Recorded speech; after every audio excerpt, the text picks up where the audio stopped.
Hello दोस्तों, welcome back to my channel. और आज मैं जिस मूवी को एक्सप्लेन करने वाली हूँ उसका नाम है द गेट्स। ये मूवी हाल ही में रिलीज हुई है और अगर इसकी रेटिंग्स की बात करें तो इसकी IMDb रेटिंग 5.1 आउट ऑफ 10 है। मूवी काफी बढ़िया है एंड होप आपको इसकी एक्सप्लेनेशन पसंद आएगी। तो बढ़ते हैं अपनी मूवी एक्सप्लेनेशन की ओर।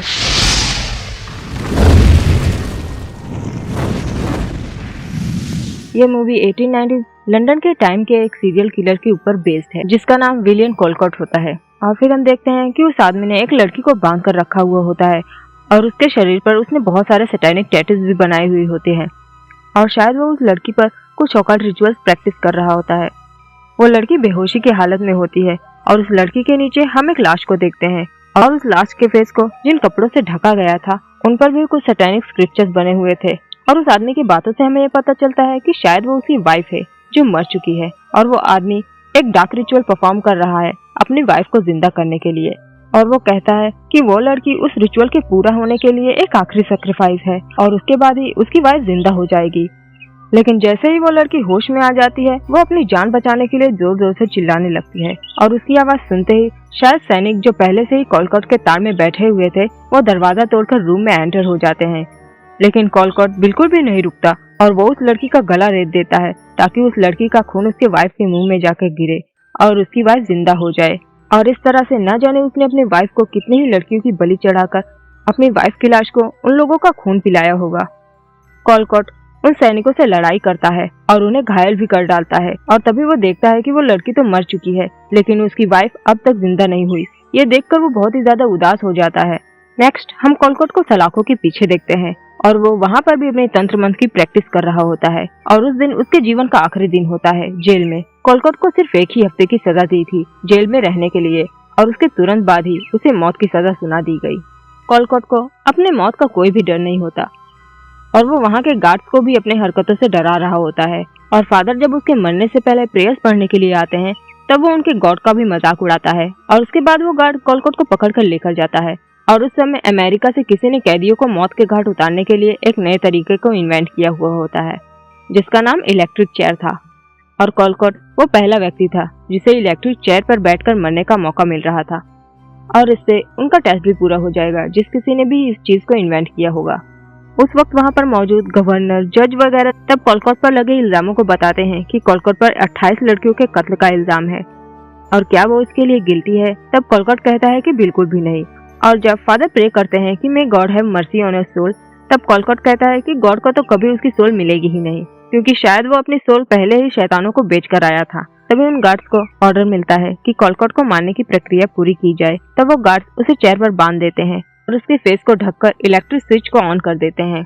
तो वहाँ पर मौजूद लोग उस मशीन से कुछ खास सेटिस्फाइड नहीं होते और फिर वो लोग वहाँ से चले जाते हैं। फिर शिफ्ट होता है और हम एमा और उसके अंकल फ्रेडरिक को देखते हैं जो कि पेशे से एक फोटोग्राफर होते हैं और वेडिंग कपल वगैरह की फोटोग्राफ ले रहे होते हैं। और तब उन्हें बुलाया गया था जेल के अथॉरिटीज के तरफ से कोलकॉट की डेड बॉडी की फोटोग्राफ लेने के लिए और इसलिए वो तुरंत ही अपना काम पूरा करते हैं और जेल पहुंच जाते हैं। और वहाँ पहुंचकर एमा जब कोलकॉट की फोटोग्राफ ले रही होती है तब एमा को ऐसा लगता है कि कोलकॉट ने उसकी तरफ एक दफा सर घुमाकर देखा जिससे एमा बहुत ही ज्यादा सहम जाती है और वो कमरे से बाहर निकल जाती है डर के मारे। काम खत्म होने के बाद उसके अंकल उसे थोड़ी हिम्मत देते हैं और उसे वहाँ से लेकर चले आते हैं अपने घर। और उसी दिन फ्रेडरिक ने अपने घर पर कुछ लोगों को बुलाया था ताकि उन्हें वो अपने मास्टरपीस दिखा सके। फ्रेडरिक उन्हें अपने दिमाग और मेहनत से इन्वेंट की हुई एक मशीन दिखाते हैं जिसका नाम उन्होंने एटमोसाइजर रखा हुआ था। फ्रेडरिक और एमा उन्हें मशीन की खासियत बताते हैं कि उस साइंटिफिक मशीन से वो सब आत्माओं और वॉइस को ट्रैक कर सकते हैं और सुन सकते हैं और उनसे बातें भी कर सकते हैं। और वो मशीन इलेक्ट्रिसिटी को स्टोर करके मैग्नेटिक पावर में चेंज कर देती है जिससे आत्माएं उस मशीन की तरफ अट्रैक्ट हो सकती हैं और उस मशीन में लगे हैंडल को चलाकर उसमें इलेक्ट्रिसिटी प्रोड्यूस किया जा सकता है। और उसे वो उन लोगों को दिखाने की कोशिश करते हैं लेकिन उनकी मशीन के कुछ पार्ट्स जल जाते हैं इस दौरान और वो दोनों अपने आप को प्रूव करने में फेल हो जाते हैं कि साइंस की हेल्प से वो लोग गोस्ट हंटिंग की मशीन भी बना सकते हैं। और तब वो लोग फ्रेडरिक की उस मशीन को वेस्ट समझते हैं और दोनों वहाँ से चले जाते हैं। तब फ्रेडरिक और एमा बिल्कुल उदास हो जाते हैं क्योंकि उन्होंने उस मशीन को बनाने में इतनी मेहनत की थी और उस मशीन को बनाने का क्रेडिट भी उन्हें नहीं मिलता और वो लोग कभी भी फेमस नहीं हो पाएंगे और एक मामूली से फोटोग्राफर ही बनकर रह जाएंगे।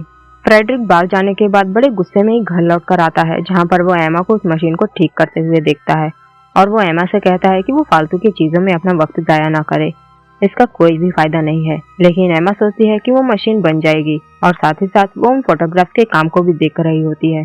और दूसरी तरफ हमें जेल का सीन दिखाया जाता है, जहाँ पर एक कैदी डरा हुआ होता है और वो एक गार्ड से कहता है कि वो उसे मार डाले ताकि कोलकॉट उसकी आत्मा को ले ना जा सके। और तब वो गार्ड उससे कहता है कि कल उसे मार दिया जाएगा और तब तक के लिए उसे सब्र रखना होगा। लेकिन तुरंत ही वो कैदी कुछ विस्परिंग की आवाज सुनता है और पता नहीं उसे क्या हो जाता है, और तब वो अपने स्कार्फ से खुद को फांसी लगा लेता है। और दूसरी ओर हम एमा को कोलकॉट की खींची हुई डेड बॉडी की फोटोज देखते हुए देखते हैं, जो कि काफी ज्यादा वियर्ड होती है और डरावनी भी। और एक दो बार मैग्नीफाइंग ग्लास से क्लियर करने के बाद वो उस फोटोग्राफ को अपने अंकल को दिखाती है और फ्रेडरिक उसे देखकर हैरान हो जाते हैं और फिर बाद में उसे एक अपॉर्चुनिटी की तरह देखते हैं कि उस जेल में स्पिरिट्स हैं और वो अपने पैरानॉर्मल एक्टिविटीज को ट्रैप करने वाली मशीन को वहाँ पर टेस्ट कर सकते हैं। और वो दोनों बहुत ही ज्यादा खुश हो जाते हैं। और दूसरी तरफ वो गार्ड उस कैदी की सुसाइडल डेथ को लेकर बहुत ही ज्यादा डर जाते हैं और उन्हें एक डरावनी सी फीलिंग आने लगती है कि वहाँ पर कोई भी जिंदा नहीं बचेगा, क्योंकि शायद कोलकॉट ने उस जगह को श्रापित कर दिया था और नर्क का दरवाजा खोल दिया था। इसलिए वो लोग फादर को बुलाते हैं उस जगह को ब्लेस करवाने के लिए। लेकिन कोलकॉट फादर के प्रेयर्स पढ़ते ही फादर पर अटैक कर देता है और उन्हें घायल कर देता है। और गवर्नर जब फादर से पूछते हैं कि उन्होंने क्या देखा, तब फादर बताते हैं कि उन्होंने एक ईवल देखा है। तभी फ्रेडरिक, एमा और वही आदमी वहाँ पर आ जाता है जिसका नाम लुसियन था और वो एक पैरानॉर्मल इन्वेस्टिगेटर होता है। लुसियन अपने साइकिक तरीके अपनाता है लेकिन वो कोई भी काम नहीं आता। तब फ्रेडरिक उसे अपने मशीन को ट्राई करने के लिए बोलता है और लुसियन मान जाता है। और जब वो उस मशीन को यूज करते हैं तब उसमें एक ईवल आवाज ट्रैप हो जाती है। इसका मतलब उनकी वो मशीन कामयाब थी। तब लुसियन सोचता है कि कोलकॉट को ऐसा क्या चाहिए जिसके लिए वो अब तक भटक रहा है। तब लुसियन जेल अथॉरिटी से कोलकॉट के सामान लाने के लिए बोलता है, जिसमें उसे एक वेडिंग रिंग मिलता है। लुसियन तब कोलकॉट के लाइफ के सारे चीजों को एक परछाई की तरह देखता है। और दूसरी ओर कोलकॉट एमा को पॉजेस कर लेता है और उसे उसी इलेक्ट्रिक चेयर पर बैठाकर उसे मारना चाहता था, लेकिन उसके अंकल सही समय पर आकर पहुंच जाते हैं और उसे बचा लेते हैं। और तब वो लोग फैसला करते हैं कि वो लोग पूरी रात उस जेल में ही रुकेंगे जब तक उस मसले का कोई हल नहीं निकल आता।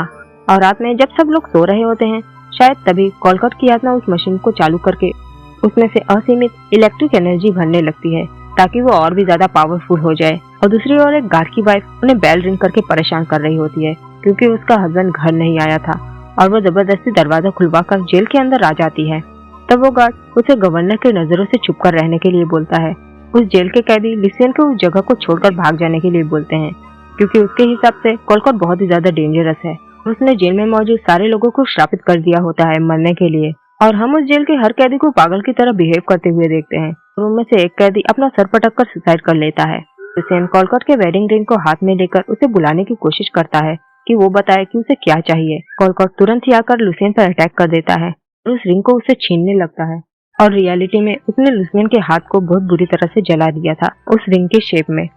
और वो एक मैसेज भी छोड़ गया था कि she will be return to me, और शायद वो अपनी वाइफ के वापस आने का इंतजार कर रहा था।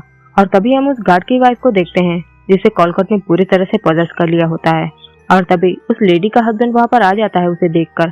तब वो पॉजेस लेडी पहले तो अपने हस्बैंड को गला दबाकर मार डालती है और फिर उसके साथी पर खून की उल्टियां करके उसका दम घोटकर उसे मार डालती है।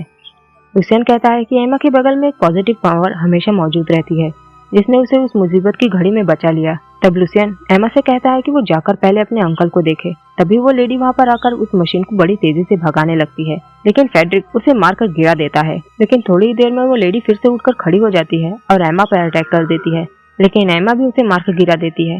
लेकिन तभी वो लेडी वहाँ से भाग निकलती है और फादर के पीछे पड़ जाती है, जो फादर को उसके गले में पड़े रोजरी के भले ही उसे हवा में टांग कर मार डालती है। और उसके बाद कोलकॉट उस लेडी के ऊपर से ही एमा को पॉजेस करने लगता है, लेकिन लुसियन एमा को बचा लेता है। अब कोलकॉट नाकामयाबी की वजह से उस लेडी को भी मार डालता है। लुसियन और फ्रेडरिक अफसोस कर रहे होते हैं क्योंकि उनकी आंखों के सामने इतने लोगों की मौत हो चुकी थी और वो कुछ भी नहीं कर सके। तब फ्रेडरिक और एमा के दिमाग में एक आइडिया आता है कि वो इविल स्पिरिट उस मशीन को चार्ज करके और भी ज्यादा पावरफुल हो रहा है, तो क्यों ना हम उसे ना चार्ज करके उसके पूरे चार्ज एनर्जी को रिवर्स करके उसे वीक बना दे। और तब वो लोग इस पर काम करने के लिए रेडी हो जाते हैं।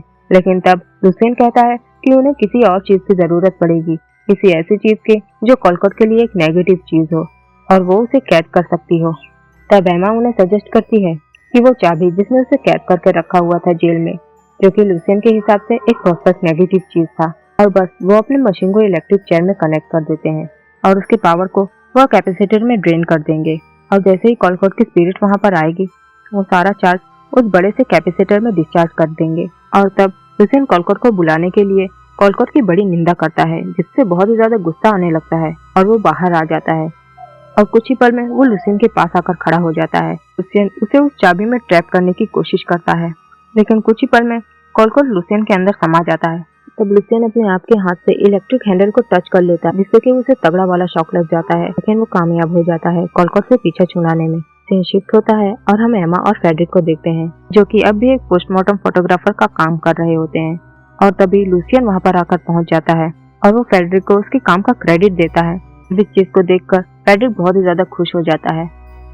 और एमा तब लुसियन से पूछती है कि उस चाबी का क्या हुआ। तब हमें उस चाबी को एक बॉक्स में डालकर उसे जेल की दीवारों में दफन करते हुए दिखाया जाता है। और जाते समय हम लुसियन के हाथ को देख, जो वो हमेशा दस्ताने में छुपा कर रखता था। और जैसे ही लुसियन उस दस्ताने को निकालता है, हम लुसियन का वो भयानक हाथ देखते हैं, जो अब भी कॉलकॉट के दिए हुए घाव से पीड़ित था।